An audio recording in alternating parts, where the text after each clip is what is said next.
pemirsa, sebelum saya menjumpai saudara dengan firman Tuhan, saya akan menyanyikan sebuah pujian bagi kemuliaan nama Tuhan, yaitu Yesus mati supaya kita hidup, Yesus menderita supaya kita berbahagia, Yesus terluka di atas kayu salib supaya kita sehat dan sembuh.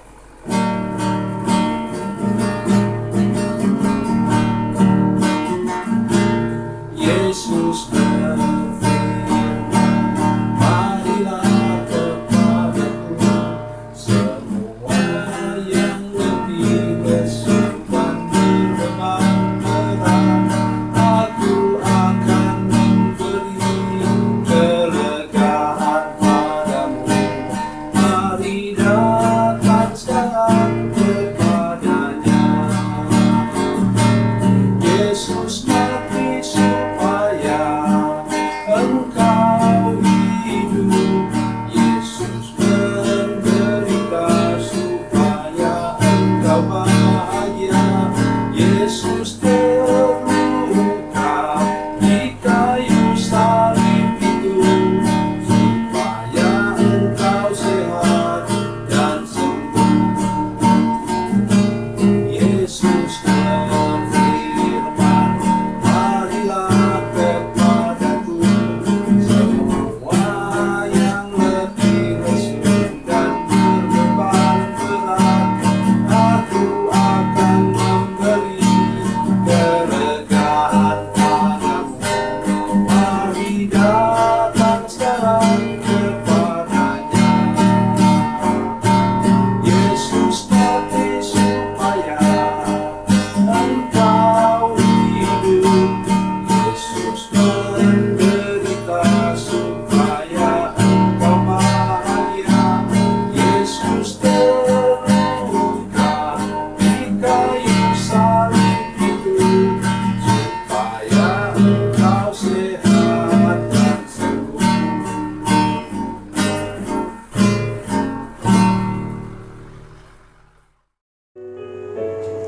Salam saudara pemirsa, selamat berjumpa kembali dengan kami dalam program Berita Pengharapan.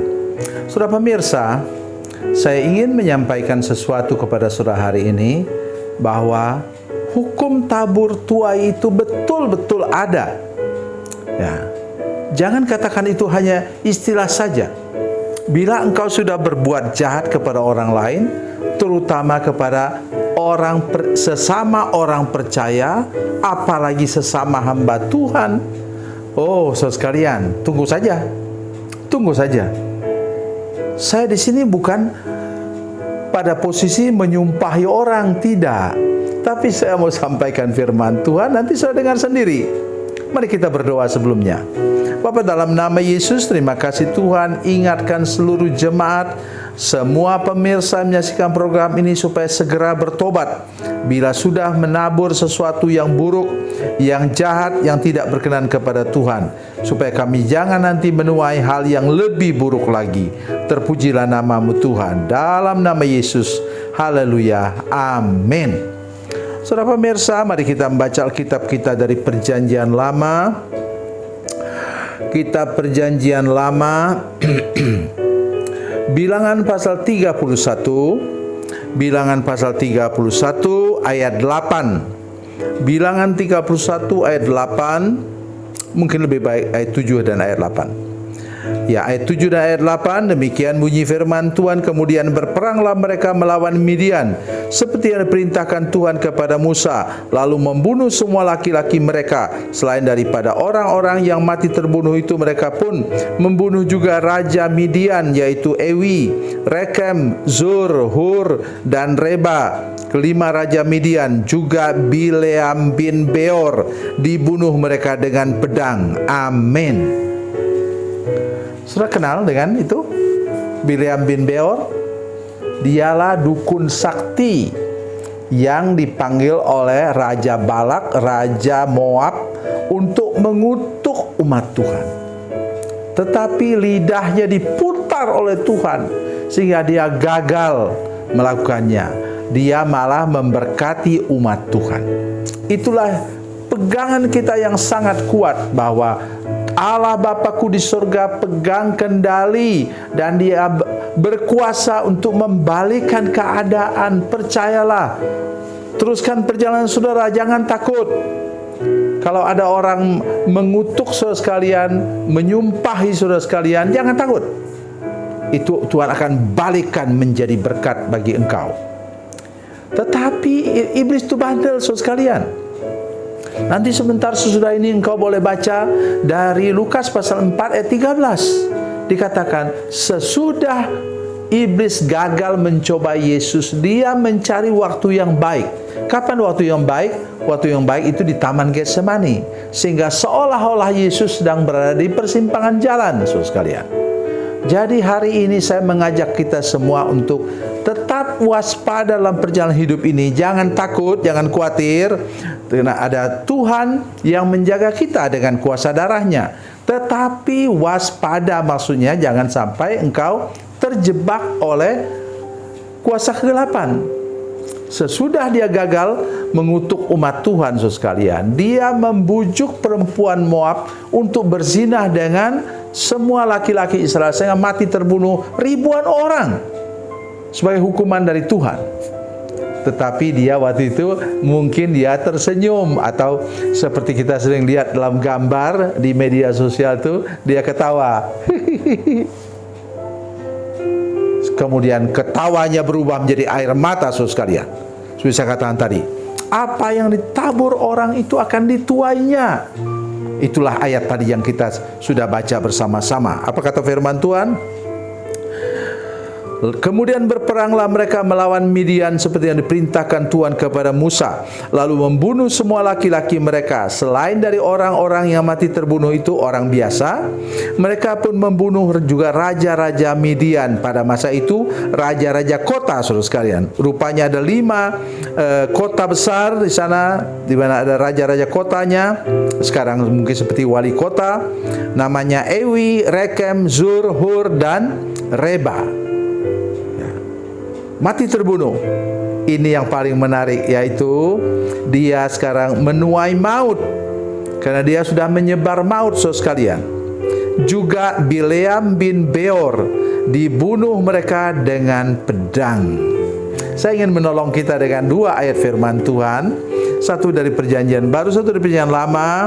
Mari kita baca Galatia pasalnya yang ke-6 ayat 7. Galatia pasal 6 ayat 7, demikian bunyi firman Tuhan. Jangan sesat, Allah tidak membiarkan dirinya dipermainkan. Karena apa yang ditabur orang itu juga yang akan dituainya. Ayat 8, sebab barang siapa menabur dalam dagingnya, ia akan menuai kebinasaan dari dagingnya. Tetapi barang siapa menabur dalam roh, ia akan menuai hidup yang kekal dari roh itu. Jelas sekali. Jelas sekali apa yang dibuat oleh Bileam, saudara sekalian.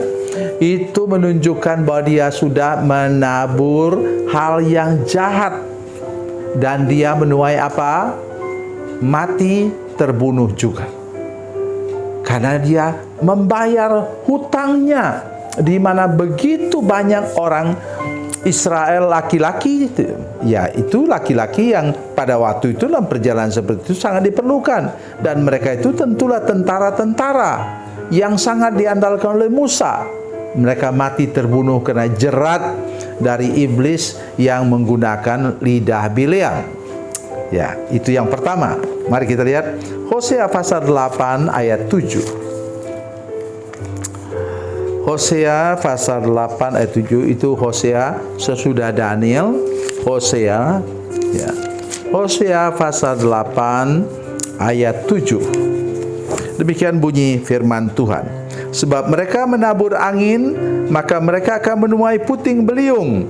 Gandum yang belum menguning tidak ada pada mereka. Tumbuh-tumbuhan itu tidak menghasilkan tepung, dan jika memberi hasil, maka orang-orang lain menelannya. Kenapa? Tadi mereka menabur angin. Dalam terjemahan bahasa Indonesia sehari-hari katakan, sebab mereka menabur angin, maka mereka akan menuai badai. Perhatikan betul-betul saudara sekalian dalam hidupmu, terutama hamba-hamba Tuhan. Jangan pernah menabur angin. Ya, supaya engkau tidak nanti menuai badai. Berhati-hati menjalani hidup ini. Jaga mulutmu juga. Jangan ucapkan sembarang, mengutuk orang, menuduh orang semacam-macam. Nanti engkau akan menuai badai. Jaga hidupmu dengan baik. Tuhan Yesus memberkati. Tuhan Yesus baik. Mari kita berdoa. Bapa, dalam nama Yesus, terima kasih untuk firman Tuhan yang luar biasa ini. Tuhan berkati hidup kami Tuhan. Jaga kami Tuhan. Jaga lidah dan mulut kami. Supaya kami selalu menabur hal yang baik, hal yang benar dan berkenan kepada Tuhan. Terpujilah namamu Tuhan Yesus Kristus. Dalam nama Yesus kami berdoa. Haleluya. Amin.